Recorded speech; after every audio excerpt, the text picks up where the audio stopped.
Moving over to the running back position, who should we be starting this weekend? And this one's kind of low-hanging fruit, but that's all right. David Montgomery, 3 touchdowns against the Packers last week. He is the best fantasy running back in Detroit. I've been saying it since week 2. Jahmyr Gibbs, forget about it. He's a flex starter at best. This is a really good matchup against Carolina. They've allowed 7 touchdowns and the 4th most fantasy points to running backs this season. And I'm also starting Breece Hall. I've got my fingers crossed and my toes crossed because he's been horrible for most of the year, but it's, I guess, the Jets' offense.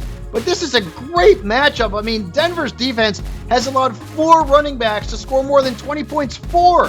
And that includes Devon Achane, whose name I can never get right. It's Achane, by the way. 51.3 points against the Broncos defense. I'm starting Breece Hall, and I actually feel pretty good about it.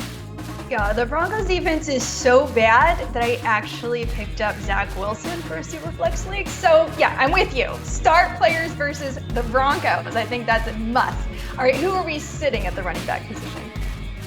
I've given up on Najee Harris as a regular starter. The last 2 weeks he's had good matchups. Yeah, the Raiders did nothing. He did nothing against Houston either last week. I can't trust him. I just can't.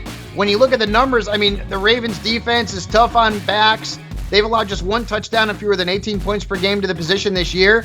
And with 4 teams off, you maybe have to play him, but Najee's been terrible. And then Dameon Pierce.